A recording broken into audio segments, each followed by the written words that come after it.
Good evening, everyone. Thank you for joining Oasis Church International and Oasis Community Development Centers, our mental health podcast this month. It is on transitioning from high school to college and mental health. Now, as I was getting prepared for this evening, I thought about, me putting just college there. There's so many avenues that our young people transition to. So it could be college, it could be to the military, some type of trade school, going away to pursue their education, or just their next step or phase in life in general. So we're going to discuss this. I am Lisa Nicholson. I am the mental health coordinator at Oasis Church International and Oasis Community Development Center. And I give honor to our senior pastor, Pastor Cassandra V. Fullwood, for allowing us to actually be a part of this whole mental health community and be able to bring this to the masses. So I ask you to please invite someone to this podcast if you are watching. We want to bring in our young people. We want to bring in parents. We have such an awesome host.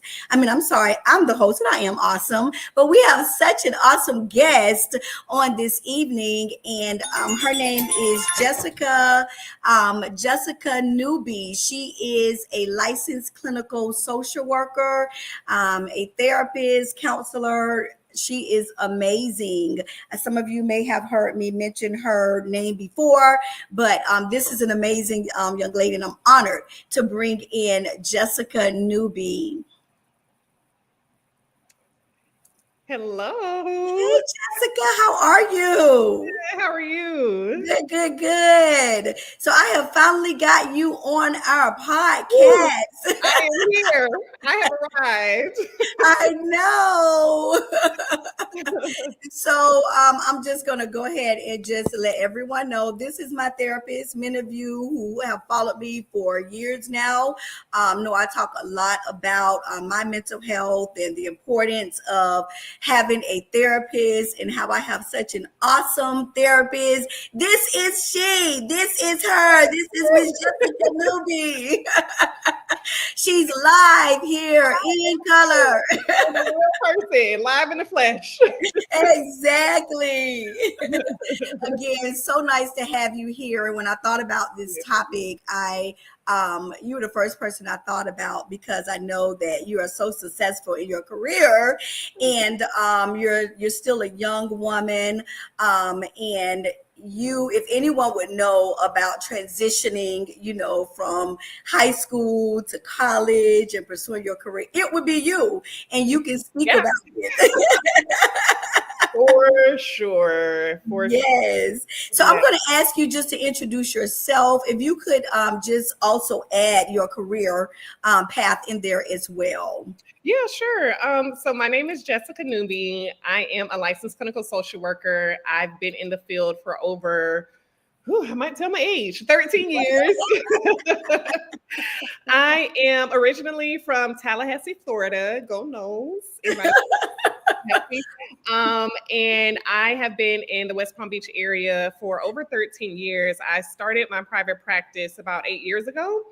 And we do individual counseling, couples counseling, and family counseling. But before that, believe it or not, Lisa, I don't know if you know this about me, but my undergrad was in child development. So before I actually became a therapist, I was a teacher. Awesome. I did not know. Yes, so I was a teacher when I was working through my undergrad program. My mom was actually the director of the Head Start program, which is government assisted program. So she was the head of that. And so while I was doing my undergrad at Florida State in child development, I was subbing with the Head Start program. And then once I graduated with my bachelor's in child development, I became a teacher. So I was a teacher for the 3-year-old classroom and the 4-year-old classroom. Okay. Teachers, God bless y'all. And I realized that was not my ministry. kids were my ministry, but just not in that capacity. And they actually have a mental health department with the Head Start program. So I would see this lady come in and like visit and like work with the kids that were having some behavioral issues. And I was looking like, what is her job? Because I think I would like to do that, to come work with the kids for a good little hour and then go on about my way. So then I started exploring like her department, and she was able to mentor me, which led me to my graduate program in the College of Social Work at Florida State. I just can't get enough of Tallahassee for some reason. So I did my graduate program at Florida State, and it's so important to have good advisors, because honestly, if it was not for my advisor helping me transition from my undergraduate degree in child development, I probably would have been a psychology major, and no offense to psychology majors. But the thing about that is you have to get your PhD if you really want to do something. So I was so grateful for my advisor that steered me, because I knew I wanted to do counseling. I just didn't know what umbrella, and there's so many umbrellas to go under. I think psychology is a good buzzword. So I was like, oh, I want to go in psychology. But like I said, my advisor was very transparent and honest with me and said, you know what? Yeah, you could do that if you want to get your PhD. And that was not my ministry either. So my options at that point were mental health counseling or social work. And because I was working full time, social work was more compatible with my schedule. With mental health counseling, they have their track already set. So you have to take as many classes, like it's already laid out, so you couldn't work full time. So that's how I went into my graduate program as a social worker. It has a stigma attached to it of like pushing papers and taking kids. Right. I've never done any of the above. I have stayed on my clinical track. So did that for 2 years, and then it takes another 2 years to be under a qualified supervisor to get your license. And then I became licensed, and now I'm a qualified supervisor. All right. That's my version of who I am. That is so awesome. We have Pastor San. She put in Go Noles. I saw that. Yes, she's a graduate from Florida State. And my husband over here, I'm sure, having a fit because he's all about the Canes. Yes, look, all the love is allowed, but exactly. Yeah. So such a very interesting career path. So what led you to start your own practice? Ooh, that's a good question. Where did you start? So before I started my own practice, I was doing community mental health. And anybody that knows a little bit of something of being in a community in any capacity, you know it's not for the faint of heart. So I actually encourage therapists that are coming out of school to go into community mental health, because it's almost like a hazing. It almost like allows you to develop tough skin, which I think is needed, because just the work that we do, we absorb a lot of emotions. So you have to sort of develop a little grit to be able to sustain. So I started off actually in Tallahassee, working for an agency that only focused on kids. Like I said, I love the kids, just not for 6 hours a day. So, so I was working for an agency in the community doing mental health, which was a great experience. Some of it was pretty heavy and pretty intense, but ultimately it was a great experience. So then I ended up moving down to West Palm, got involved with another community mental health agency. In between, I was married, had a baby, and then I was ready to go back to work. So that's what it was. So I moved down to West Palm, was ready to go back to work. And honestly, and I guess this is a little testimony. I didn't think I was going to be preaching today, but credit does go to God. Seriously, I came down here. I thought I wanted to be a stay-at-home mom, but I realized that wasn't my ministry either. So I applied for a job, and honestly, I do not recall applying for a supervisor position. However, I got interviewed for a supervisor position. I didn't think I was ready because I was still kind of, wet behind the ears. However, when it's a God thing, it's not about you. Yes. Right? So I went on the interview, and they literally hired me on the spot. So I was now a supervisor at a community mental health agency. And we were actually at the time serving the Palm Beach County and Belgrade. So I was actually a supervisor primarily of the clinicians out in Belgrade. So I did that for maybe 2 or 3 years until I got pregnant with my daughter. So honestly, seeing how the business was ran and being in that leadership role for somebody else gave me the motivation to figure it out for myself. Because I'm like, if I'm going to be stressed in any capacity, I would rather be stressed for myself and get all the coins. Yes. I'm like, thank you for teaching me everything that I needed to know. Let me go have my beautiful baby. And whenever I decide to come back out of the workforce, I'm going to figure this thing out. So did that, stayed at home for a little bit. When she was ready to go to daycare, I actually, once again, another God thing. I was like, I'm going to do the first step and just rent an office space. So I found an office space, and this lady that I still talk to this day, her name is Nancy. Older lady, love her dearly. She literally took me under her wings, and I was renting space from her, and she taught me everything. She taught me everything from insurance, booking clients. Once again, I'm very grateful for that mentorship as well. So I think once I was paired up with her, and she took me under her wings, I started picking it up, and I was like, okay, I could do this. So I rented from her, and then I got another space, and I got another space, and it was go time since then. So basically, I wanted to be under my own leadership and honestly do things with integrity. Yes. And I feel like that was the only way to sort of control the parameters if I was able to cultivate my own business. So that is amazing. I absolutely love it. I hear a lot of self-awareness there. You knew what God had for you, and you didn't settle, and you are absolutely amazing. So I am so honored again, everyone who's watching. We have such an amazing woman that is our guest on today, and we're going to delve in. If you could please share.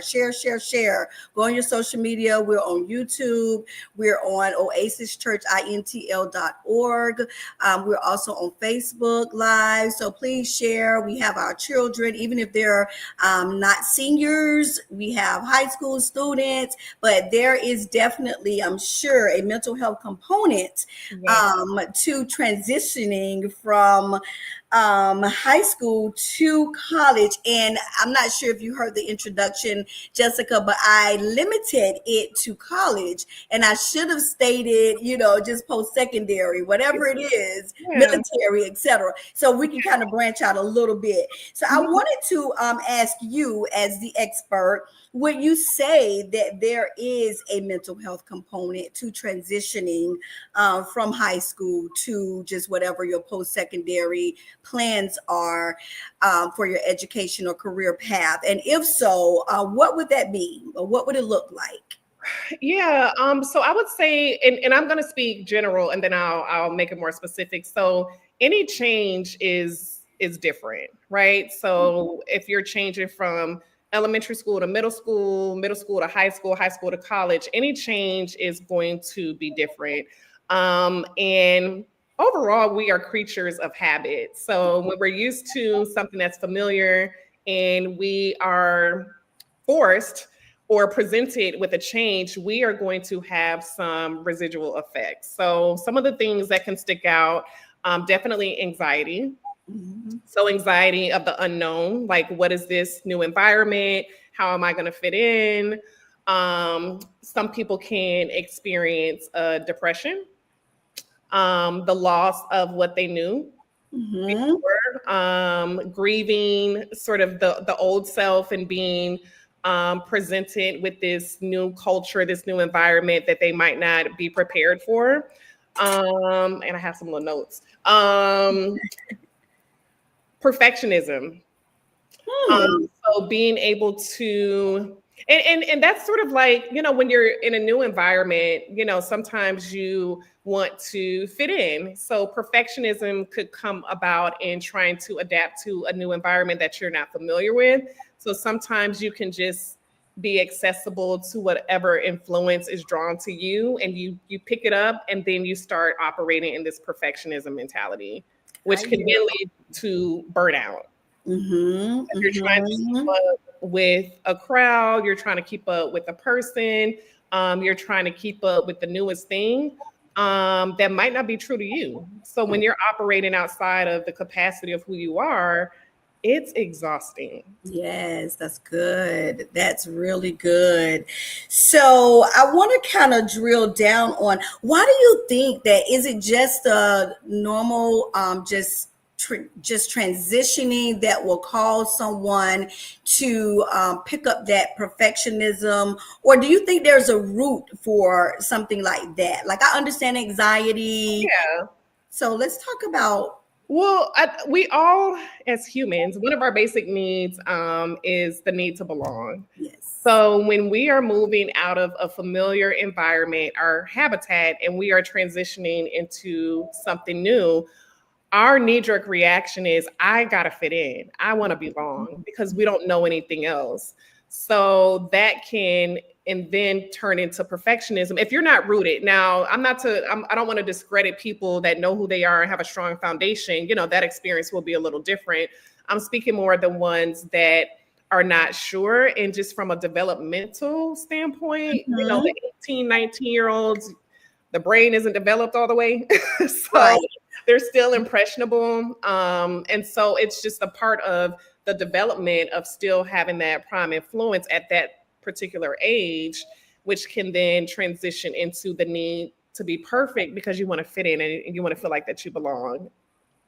Okay. I want to, let me just stay right there because I'm loving this. I want to kind of go there because if there's any high schoolers out there or any parents that are out there, I have 3 children, and I think it's so important to hone in on this. So like my oldest went to the Army. Mm-hmm. And and then he went to the AIT training and all of that advanced training for the Army, but he went into the reserve path. Then I had then my daughter, she went off to college, and she like quickly found out that it wasn't for her. Yeah. And she literally, but a lot of children won't say, this is not for me, I want to come home. Well, she was there for 2 semesters. It was the summer and it was the fall semester, and she was like, this is just not for me. Yeah. So I kind of want to talk about that as well. And then I have my youngest, who I used to say baby boy, but he's the baby of them, but he ended up going to the Marines. And I mean, he absolutely loves it. He's, he's got his feet, grounded and everything. So I want to talk about foundation, because we have a lot of children that have that foundation, whether it's a foundation with mother and father, whether it's, having that biblical and Christian foundation, in the faith, but they all go and experience something different. And then you have those that have anxiety, and then you have those that have depression. Some just go in, they finish college, do what they're supposed to do. Can we kind of like break it down a little bit with the transitions? Yeah. So honestly, the thing that sticks out for me, or the first thing that came up for me, is foundation is definitely important. But one thing, and I can speak from my own personal experience, and maybe it's a generational thing, I feel like transparency and honesty was lost, right? Yep. So speaking of foundation, I grew up Pentecostal, right? So when you think of a kid, you are forced to be in the world that the parents have already created.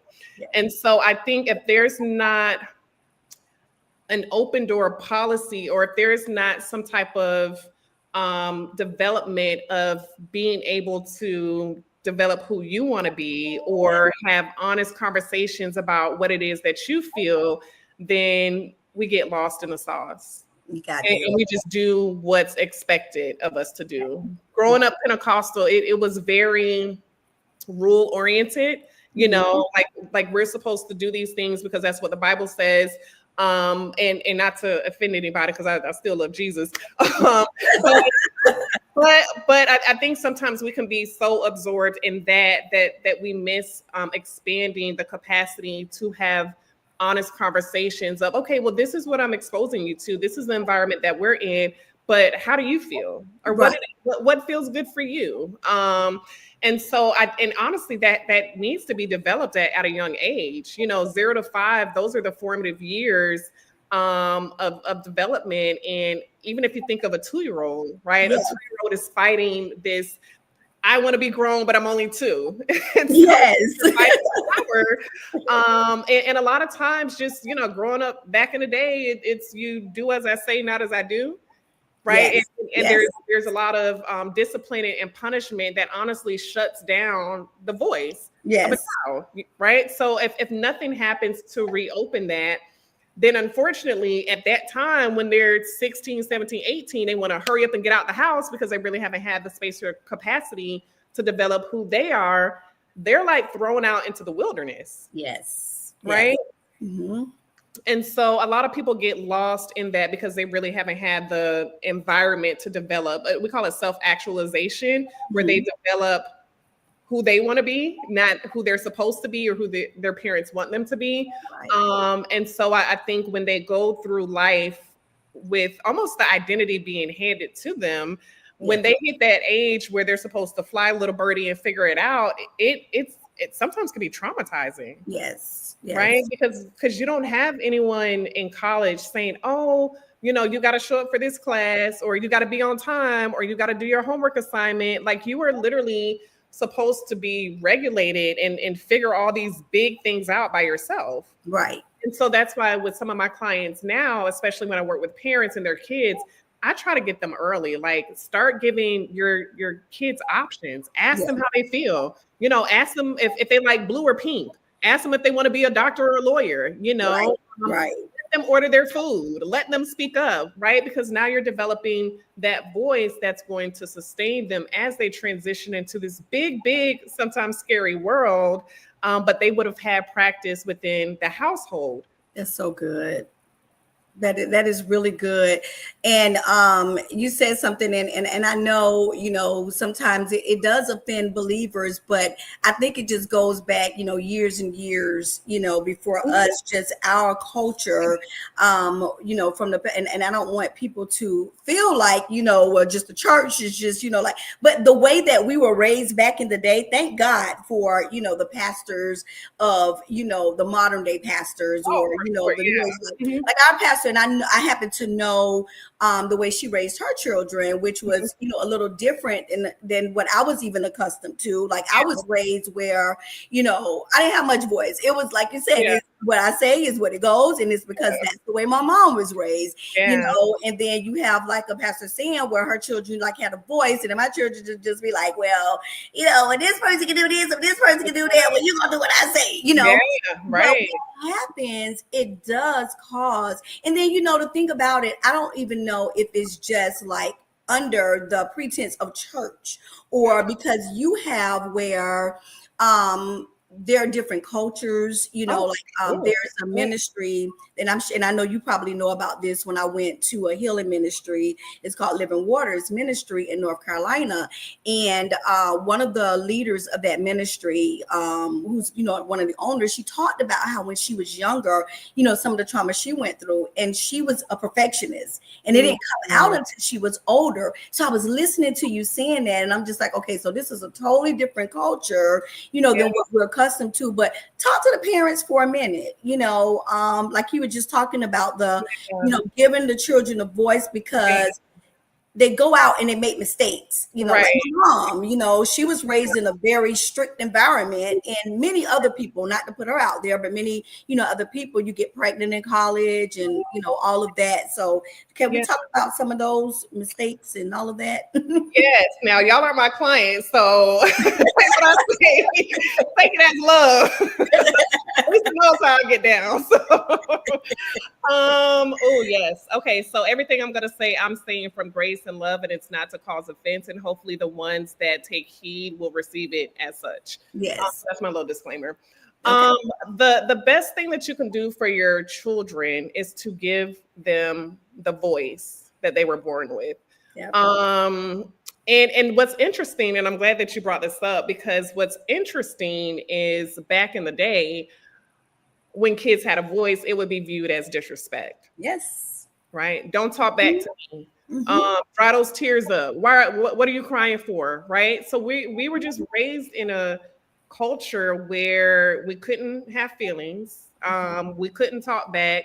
That was disrespectful. So, and no fault of anybody. It is what it is. And let me tell you, this generation in 2025, whatever the gens, I don't even know what they are. They have a voice. Okay. Exactly. They have a real loud voice. So we've come a mighty long way. Yeah.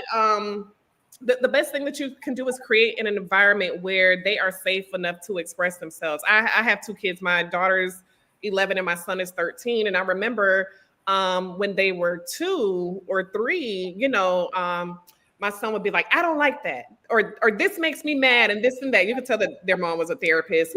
And for anyone looking in, that can be looked at as disrespectful. Like, oh, you're allowing him to talk back, whatever. And I'm glad, because I'm like, if you learned that too, when you're 21 and you're trying to express yourself, you already know how to do it. Absolutely. A 21-year-old that was raised in an environment where their voice was shut down. The first time you want them to have a voice is when you drop them off in campus and you go away. Right. That is scary. Yes. Right. And a lot of times we get disconnected from our kids because of busyness and I know life isn't easy, and surviving and struggling and doing all those things, which warranted, I get.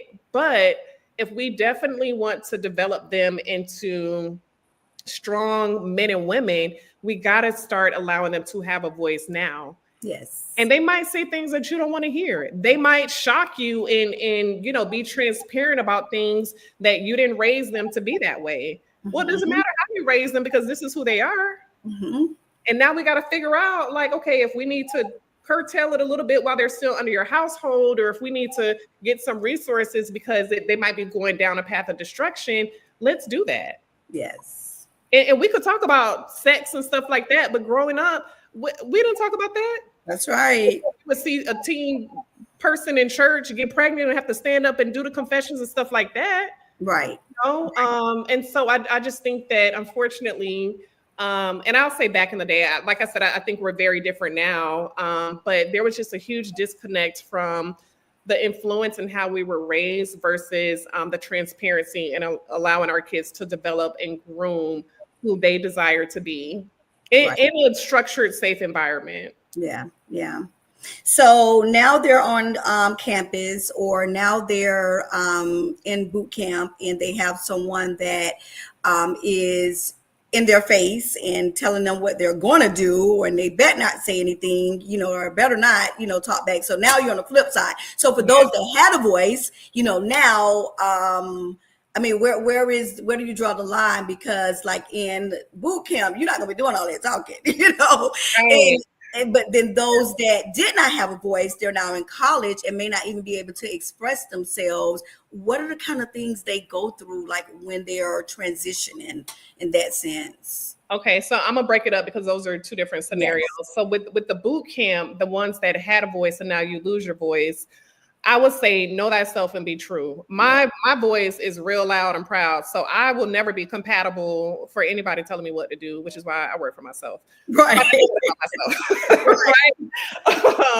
And so I think when you decide to go into entities where there is routine, there is structure, there is discipline, you have to know the value. Like, is the value greater for why I'm going? And am I going to be able to submit to this type of authority? Right. And honestly, that's a personality thing. That's I want to do this because I want to serve my country. I want to do this because I need benefits. Like, whatever that value is has to hold a lot more weight than you being under submission of some sergeant yelling in your face. Good. That's very good. Very good. I like that. To the call in. That's right. Because it's going to pay off in the end. It's going to pay off. And then, honestly, knowing that is temporary, the boot camp, the training, that's temporary. So you really, once again, have to hold on to the value of why you're doing that. Like, why are you putting yourself in a situation that could be degrading, that could come with a lot of judgment and criticism. But the greater value has to be whatever it is, fill in the blank.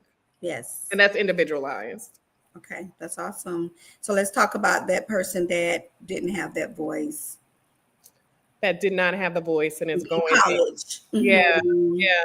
That's a little tricky. I almost feel like you have to allow the resiliency to come out. Resiliency is being able to survive hard circumstances. So it's definitely going to be a transition process. I'm sure that they will feel all of the feelings, maybe feeling inadequate, maybe feeling like this is too big, this is overwhelming, maybe struggling with adapting. But I think at that point, especially as parents or caregivers, the only thing that you can do is be supportive and encouraging. Right. You Right. know, the beautiful gift of being a human is that we all have resiliency, and we all have these skill sets that will come out as needed. So if you are a person that has not needed to make decisions or create your own identity, then that skill set is going to kick in should you choose to stay in that environment that's going to almost force feed you to figure it out. Right. Right. And then for those that just don't figure it out, I mean, what category, just from a mental health standpoint, or if it's mental health, is it, because that's one of my questions for you. What are the signs of normalcy and the signs of a mental health condition? Because I know during the transition process, it's probably normal to get some anxiety, and you mentioned depression and all of that. But when does it become a mental health condition? So I would say it's mental health when it's debilitating your day-to-day functioning within reason. So you have to reason that maybe I would say the first 3 months is going to be transition. My son, who's going to the 8th grade, since he was a baby, he's always had a difficult time transitioning within the first 2 months of school. So once you know, like, okay, after 2 months, if it's still an issue or if it's still debilitating and if the symptoms are getting worse, then that's when you might want to look at getting resources to help with mental health. Now, it might not be a permanent diagnosis. It could be a circumstantial, diagnosis, like anxiety. There is a disorder in the DSM, adjustment disorder, right? So, and that's normally when it's 3 to 6 months of having symptoms. It can be anxiety with adjustment disorder, depression with adjustment disorder. So there are things in the DSM, which is our diagnostic manual, that does consider circumstances that will have an input of a mental health condition. So I would say if it persists past 3 months and you feel like that the symptoms are getting worse and it's debilitating, if you're having a hard time going to class for a consistent amount of time, if you're having panic, that you just cannot do anything, you can't bathe, you can't brush your teeth, you can't, talk on the phone, then that's when it's turning into a more serious condition, and you definitely need to seek out resources to help with that. Right.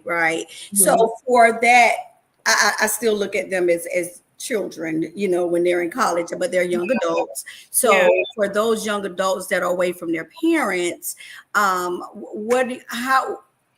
would they even go about reaching out if they're now in this, kind of like a slump, or, a place where, like depression?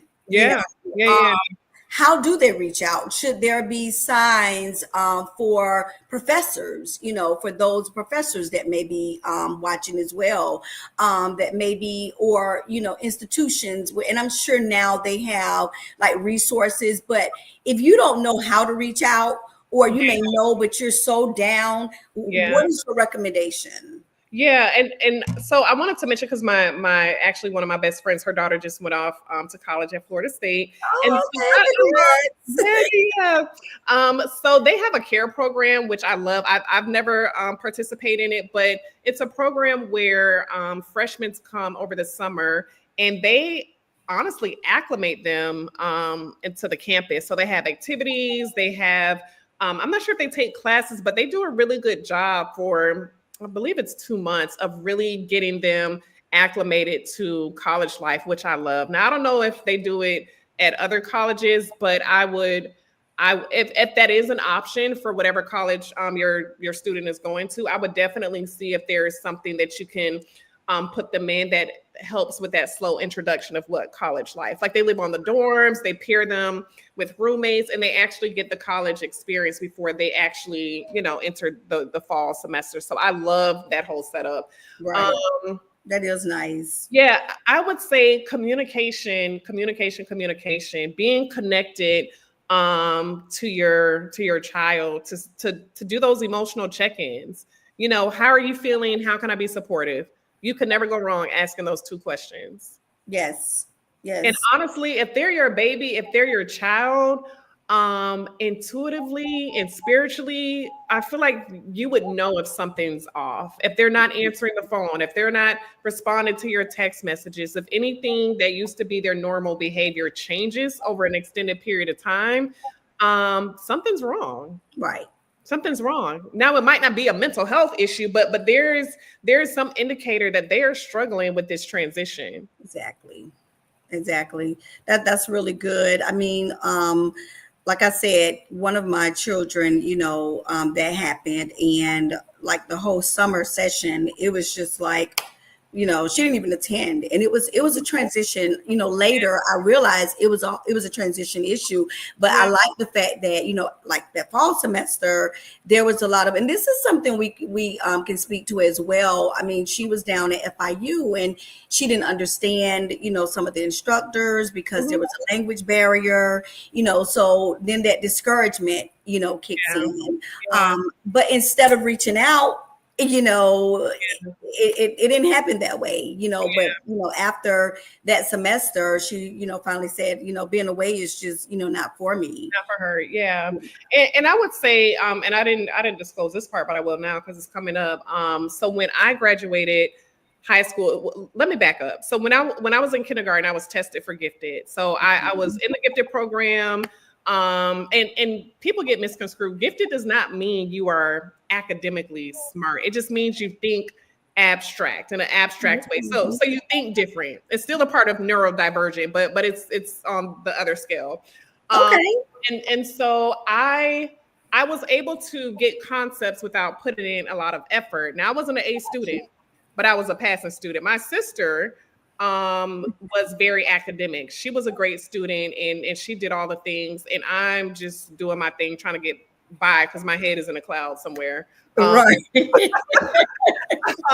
That was your giftedness. Right. And it works for my job now, but just like with math and all the other stuff I didn't care about, I was on the and so when it came to graduating, I wasn't ready for a university. My sister went on to Florida State.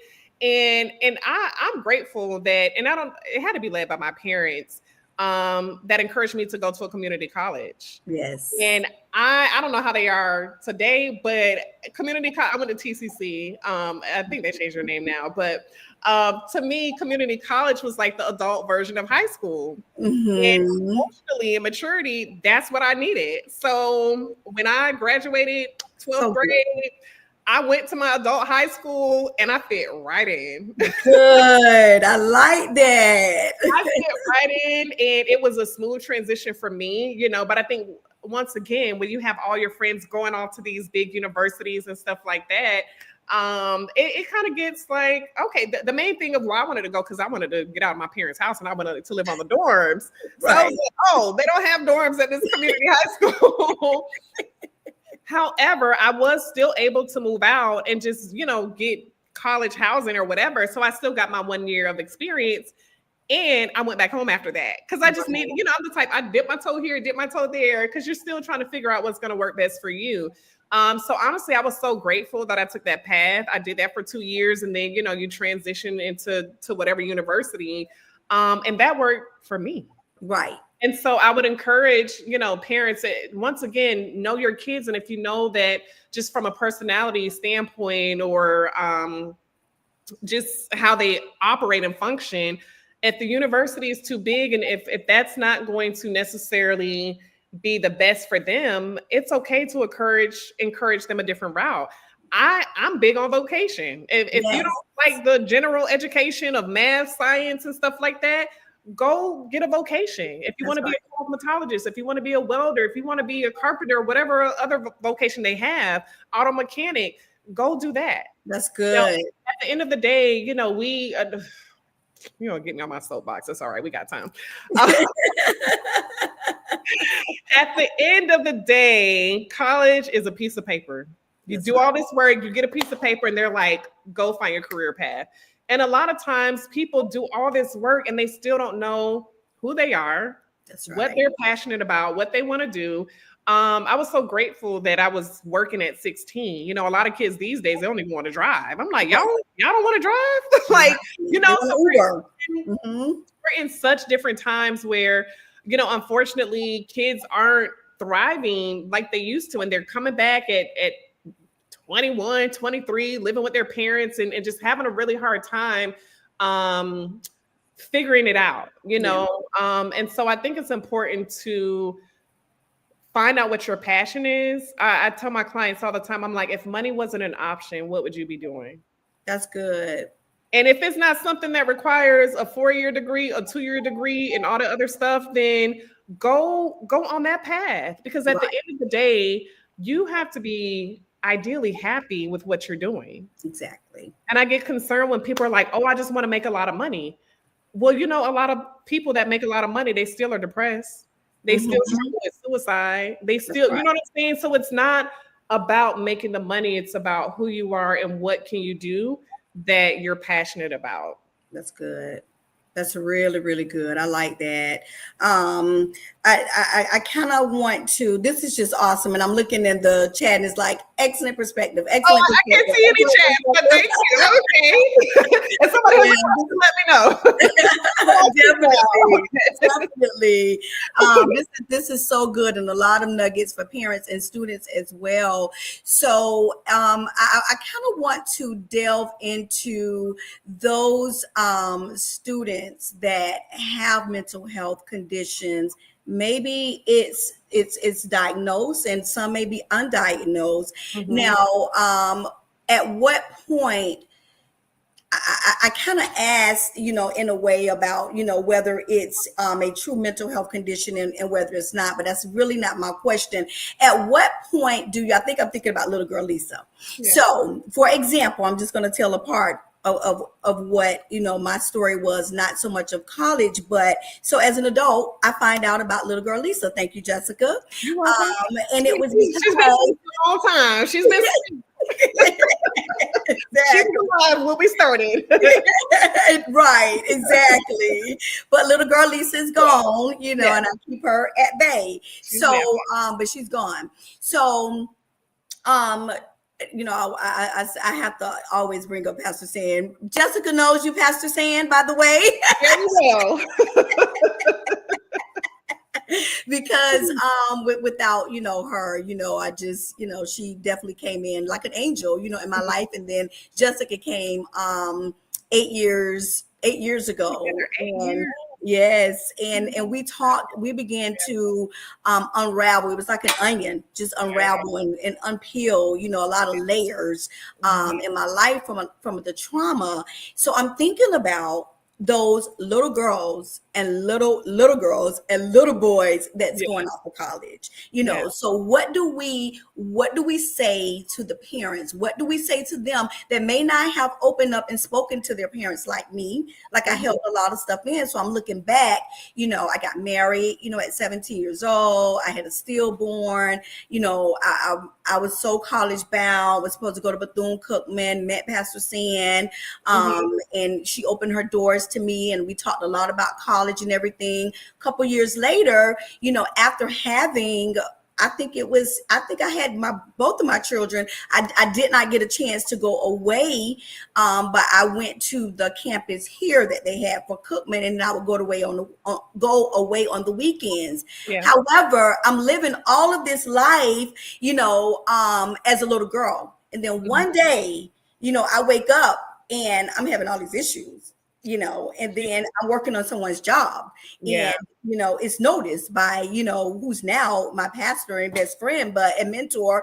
But before then, I'm thinking that there's just something wrong with me. I thought it was PMS, this and that. What would you say to those children that know that there is some trauma? Those parents that know that their children have experienced some trauma. Where do we go? So here's the thing. You cannot go wrong by going to see a therapist. Sorry. I look at therapy, and thank God we've come a long way, because it used to have a very negative stigma attached. Now it's interesting to see how, as the years progress, it's almost like cool to have a therapist, especially with the accessibility with BetterHelp and text messages and all this other stuff. I think at this point you got to make sure you find the right fit for a therapist.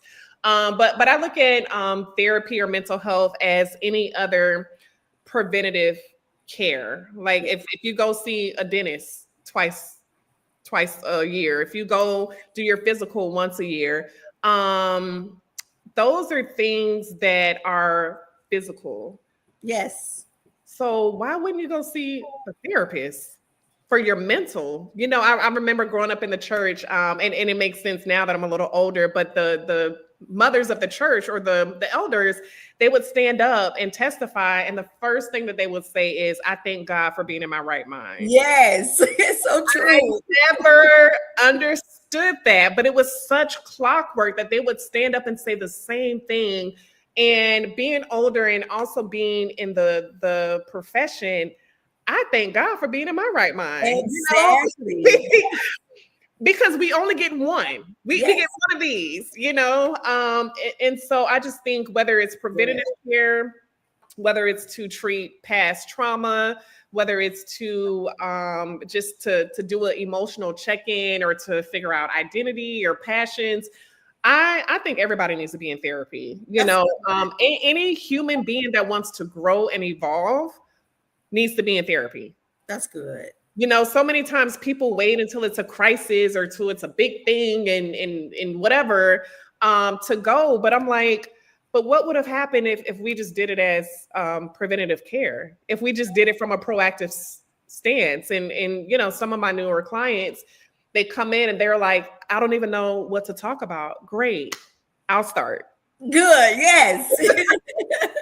She showed up like you did the work, right? And so even if you go and have somebody just do a checks and balance and say, oh, okay, and have it as maintenance. Because here's the thing, as long as you're living this life on this earth, there will be trials and tribulations. Right. There's this thing that's coming out, and maybe it's more popular, or maybe it will be, but we're not taught to we're not taught to suffer. Like nobody teaches us how to live life and endure suffering, because we're in this society where it's almost, positive toxicity, where everything needs to be happy and everything needs to be rose-colored glasses. And if you're not happy, then something's wrong with you and all this other things. But as long as you're living, there's going to be an amount of suffering. And sometimes people have a visceral reaction to suffering because as a society, we're not told the truth. Right. Right. Now you don't have to be a damsel in distress in survival mode, because that's not healthy. But there are going to be circumstances where you have to endure. Right. And you're enduring because you're suffering. Right. Yeah. I mean, I have to piggyback on that, but I got to come back now with this one. I have to come back because the word of God tells us that, but I hear what you're saying. Just in general, and that's why it's so important. And this is not, a session about, preaching or anything, but I can't help but to say it. The word of God is our roadmap, and it tells us that we're going to suffer. So what you're saying is absolutely true. Yeah. So outside of that, despite, because we're raised the same, Pentecostal. Yeah. So, I know about, pray about it. Everything's going to be okay. Yeah. You need healing, you better get that oil, put that oil on it, you're gonna be healed. And but at the same time, I have to say, I thank God out of everything that I've gone through, even from a personal and a traumatic standpoint. One thing I have to give my mom, and that's her introducing me to Jesus Christ. Yeah. Had it not been for him, I don't know where I would be, Yeah. and it goes back to, what we would hear the old people say, and man, that people, I don't know what I'm doing. I thank God for, waking me up this morning, giving me, I got a right mind, It's so important. I absolutely love what you said. Therapy, if we can get that as preventative care, you know what? I'm with NAMI and I'm advocates. I'm on the advocacy committee and all that now, and I'm really getting more into advocacy. This is my heartbeat. Mental health. If we can get mental health therapy and all of that as a preventative care measure, there would be less of suicides. There would be less of kids going off to school and dying by suicide, going through depression and so much. So I absolutely love that. So you all hear it from the expert herself. Go to therapy. It is so important.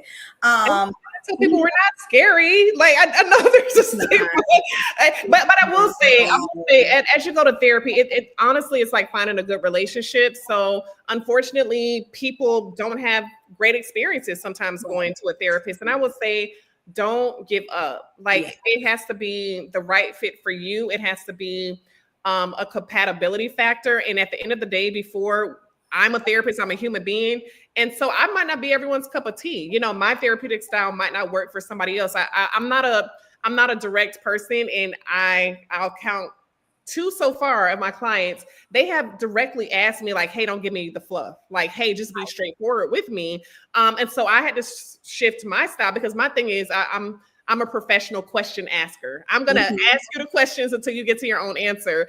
But some of my clients, they need a straight shooter. And so for me, I have to acquiesce and adjust to what it is that they need, even though that's not my ideal therapeutic style. So if you do go out there and do your search for a therapist, please make sure if it's not a good experience the first time, or if it's not a good fit, that you don't give up. I've heard countless amount of people, by the time they come to me, they're like, oh my gosh, like I went to this therapist and and have whatever unfortunate experience, but it doesn't mean that your person isn't out there. Yes, I agree. Yeah. So Jessica, this has just been so wonderful. I want to kind of talk about those college students, or even if it's the military, because I know my son was very disappointed when he came back from the Army and, he was sold all these dreams. They were going to help him find a job. This when he was in the Army Reserve and he reached out, it wasn't there. So, he took another path, so what do you say to those college students and even their parents to encourage them if they feel like they failed? I went to school, it didn't work out for me. I failed, my friends did better, whatever. If you could. Yeah. So failure is a perspective. It's a thought that you have about yourself. And so if it's a thought that you created, because really, if you think about the logistics, see, this is where my gifted brain comes in. If you think about like what we know to be true, there's no measurement on success or failure. That's true, right? Truth is observable behaviors that we all can see. And I have not seen a metric on what success or what a failure is. So if failure is a perspective, and if it's a thought, then that means that you have the ability to shift that perspective and change that thought. Okay. I'm gonna get on my soapbox for 30 seconds. It is very dangerous to have success or failure based on external circumstances. That's good. Okay.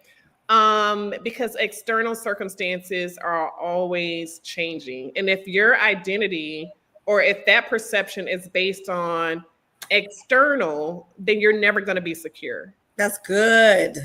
Yes. I did that in 15 seconds. So,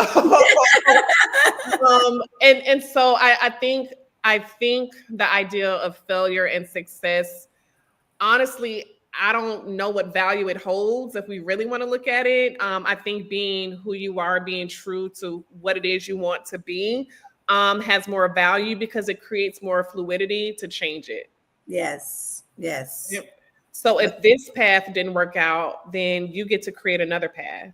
If that path doesn't work out, then you get to create another path.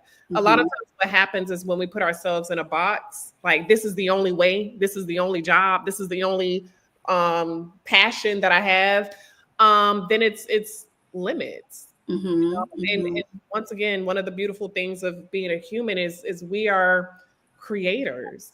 God was a creator, right? And so there's a piece in all of us that has the ability to create, to have a vision, to create a journey, multiple journeys, right? Yes. If you hit a roadblock or if you hit a detour, then you can't live a lifestyle of limits, Yes. because then that's going to force feed you into have this perception of self that's not going to be true. I live a lifestyle of abundance. That's good.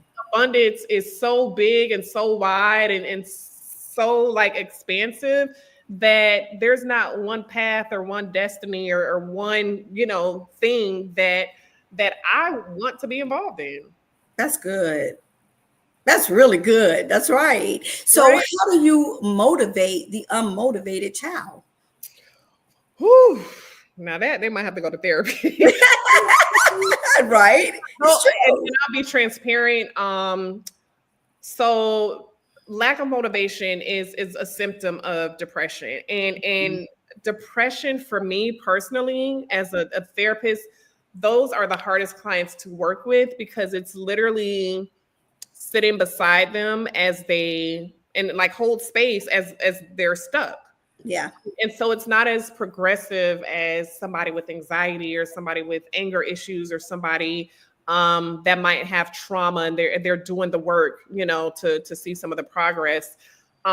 Depression is literally just like holding space and sitting beside them until something clicks, until something happens, and they get unstuck. But to me, it's almost like a symptom of walking in quicksand, because it's all up here. Yes. A lot of times people wait for a circumstance to change and like, oh, I'm gonna get motivated.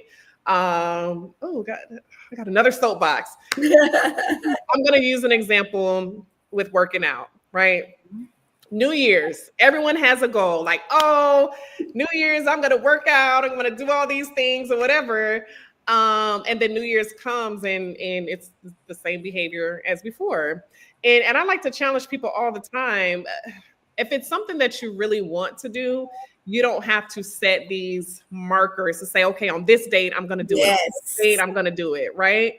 And so if there's a disconnect, right? Because if it's something that adds value, if it's something that's true to you, there should be a quick jump start of wanting to do it. Right. And so I think motivation has to come from a desire of wanting to do something. That's good. Now, you might not be motivated to go to school because maybe you don't want to go to school. Right. Right. So I think a part of being self-aware is being honest and being transparent about things that you want to do. Right. I'm a big foodie. If I want a steak, nobody has to motivate me to get in my car and go to a restaurant. Right. I'm going to go happily and get in my car and go to that restaurant and get my steak. Right. Exactly. Right. Got you. Yes. I go to the gym. I do cardio. I don't really care for cardio. So I have to work on the motivation a little bit different, but the value of what happens after cardio is what I hold on to. Yes. Right. Right. So the value has to make sense. I know if I do this, I'm going to be in good physical health. I'm going to, take care of my heart. It's a lifestyle that will only add value. So there has to be some motivating factors. Right. You got to bring in motivating factors to sort of maybe push some of those things that's not as easy for you to have that jump start. Okay. So what would be some tips that you could give, or recommendations that you would give to parents of our young people that are, I guess, in that transition period and may be depressed and pretty much stuck, just stuck. At what point? Because you don't want to lose your child. And I hear you exactly what you're saying. It's just like, it's to the point where they have to want to do it. So because they don't want to go to therapy, they don't want to talk, to anybody about it. So what would be, and then they're getting by, they're barely passing or may not they may fail, college. So what would be some tips? My brain went everywhere. So here's the thing, and I shared this with a client a while ago. There's two forms of ways to jumpstart motivation. So there's one that's punitive, which I prefer not, but sometimes you got to pull the cord when you need to. And then there's a reward base. As adult, and what I spoke of with the steak and the exercise, that's a reward based motivation, because there's a reward that's greater, that will help with that motivation. Punitive, and I'm gonna say this just because, like I said, it's not my style, but sometimes based on the circumstance, you got to do what you got to do. If, as a parent, if your expectation for your child, and this is only if they're still under some type of your authority, whether they're living in your house, you're financially supporting them, you are able to set expectations. As long as you're living in my house, my expectation is that you go to school and you do X, Y, and Z. My expectation is that you work. My expectation is that you are doing something to resemble a productive citizen of United States of America. Right. If not, you can go out and figure it out on your own. And, I'll pray for you and do whatever, but you're letting me know that you must know how to do this better than me. Right. Right.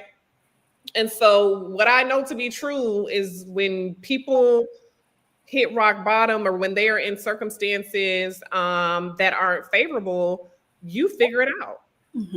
Right? You go into survival mentality. I think what happens, honestly, and I've seen it too many times, is that we create comfort for people, right, which does not promote motivation. Right. So if your child has lights, if they have water, if they have food, if they have DoorDash, if they have Uber, why would they be motivated? If I had those options, you think I would be working? Well, I probably would, because I love my job. But like sometimes when we're in comfortable positions, there's no need to stretch. Right. Yeah. There's no need to, go fly a little. You think the birdies want to fly out the nest? Right. That's good. That's really good. No, the mama push them, or they nudge them, or they do something. That's right. Go fly. Yes. So there might have to be a checks and balance of, the punitive motivation and ideally the rewards based. Once again, I think it's based on personality. Every person is individualized. Everyone has different personality traits. My son, who's 13, I don't have to worry about him. He can go out and probably figure out and live a better lifestyle than me, because he is so anal, so on top of it, straight A student. That is natural. Right. He might have got some of that from his daddy, but that's not me. And so I had him, and then I had my daughter, who's 3 years younger, and she's probably the freer version of who I would have been if I had different parents. She's my flower child, and she needs structure, and she needs, somebody to be on top of her and help her with all the things. And so as a parent, it's hard, because when you have these different personalities, you literally have to be present with your kids to see what each of them need. My son needs space and time to do his own thing, because he is well regulated, which I love that for me. However, my daughter needs a lot of time and a lot of attention and a lot of structure and a lot of, no, let's sit down, and I got to sit down here with you. No, let's do this problem, and I got to do the problem with you. Right. And so I think being present with your kids and knowing their personalities and knowing what they need will help try to figure out the motivation. Yes. That's so good. Parents, please listen, please, because we're living in a world today where children are basically raising themselves. Parents want to be friends, with their children. They're clubbing more. I mean, can't tell the difference between the mama and the child, or the daddy and the child. And it's so important that we, get in tune with our children and help them, because they're our tomorrow. And right now we're living in very tumultuous times. It's just it's difficult. Yeah. And God, number one, And parents, we have to be there. It takes a village. I still believe that it takes a village. And I believe therapists, is a part of that village. A therapist is a part of that village. So quickly, because we've actually been an hour, I'm like, this is so good. I know it's been so good. I just want to quickly ask that you give some tips to those children that are transitioning from high school to college, because you're going to be without your parents. You're going to be at liberty to go party like a rock star and, do all of this. You have the marijuana, you have the drugs, you have all of that. What would you say as a therapist to help keep that child on course, while they're at college, outside of mom and daddy boys? Yeah. Honestly, what comes up for me is you can create the vision. Write the vision and make it plain. Yes. Like, who do you want to be when you walk on campus? And I would encourage people to do it before. Don't wait until you get there and you get influenced. But write down who you want to be before you go. Like, what characteristics do you want to have? What type of people do you want to hang around? What type of activities do you want to be involved in? Because a big portion of college is socializing. Yes. What type of friend do you want to be? What type of friends do you want to allow access to your space and to your energy? That's good. Do you want to go to church? Do you want to be involved in the collegiate ministry? Do you want to be in a choir? Do you want to be in government? Like, there's so many options out there. And so regardless if you're going to stick to it or not, at least you have a guide map. Yes. Right. If we don't have a guide map or a direction, we are bound to get lost and be in the wilderness. So I would say, write the vision, make it plain, be clear. I want to show up this way. I want to be strong. I want to be a nurturer. I want to be the leader. I don't want to be a follower, write it down, be as detailed oriented as possible. So as you enter this campus, you have a visualization. Yes. You can even do a vision board, right? And so when you're on the dorms or you're in the housing, you actually have like a frame of reference of how you want to show up and present yourself. Yeah. That's so good, Jessica. It's so good. So what I'm hearing, young people, and we just had our incubator. It wasn't a retreat, but it was an incubator weekend, at our church for women. And we talked a lot about writing a vision. And, we went back, and those dreams that needed to, come back alive, we went and we pulled those dreams out. It is so important. And as you were saying that, I wanted to say to the young people, gone are the days that you could just go to school, sit back there, run up your mom's, your dad's money, scholarships, because guess what? They may not be available to you like they were before. Student loans may not be available to you like they were before. You have to go and get it.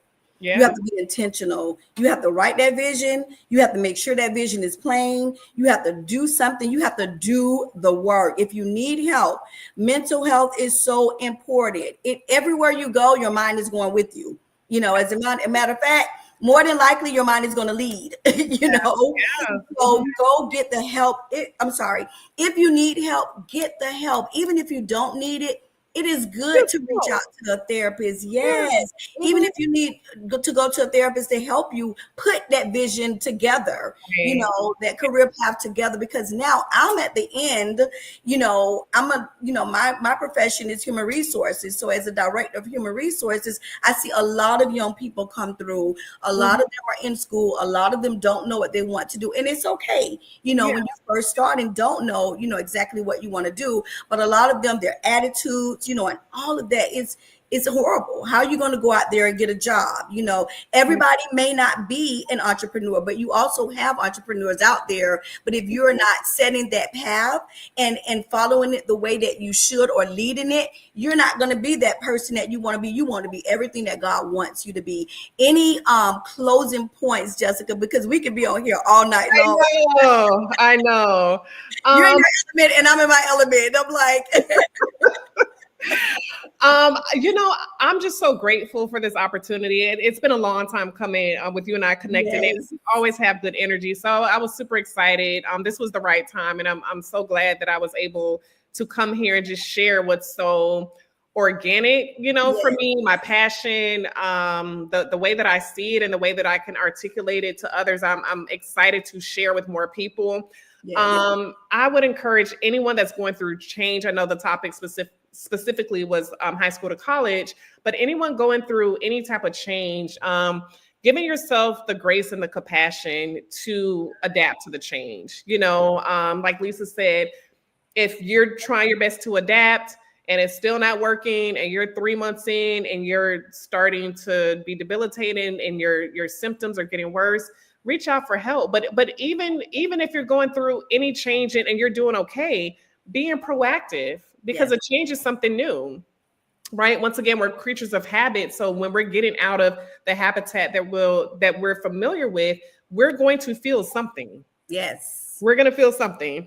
Nobody can get away from that. So the best thing to do is to get support, to start having a voice. If a voice wasn't allowed, ideally when you get to college, figure out what that voice looks like. If I'm not mistaken, all college campuses should have a counseling department. Now, don't quote me, but I'm 90% sure all college campuses have a counseling department that is free, if I'm not mistaken. Yes. That's good. So only thing it's going to cost you is your time, and that's a good investment for your time, to go and have somebody be supportive and to be along with you on this journey, because it is big and it is scary and it's different. And we're not meant to do life alone. So if you can start building your community, with a therapist, with your caregivers, with your parents, with mentors, pastoral, colleagues, whatever it is, to start building your community so that you do feel like you have support.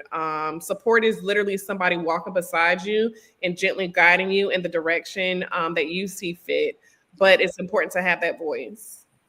That's so good, Jessica. And I'm so glad that you named them all out, because I was gonna end by saying, when I mentioned the village, through the toughest times of my life, I had my pastor, I had my regular doctor, I had my psychiatrist, I had my therapist,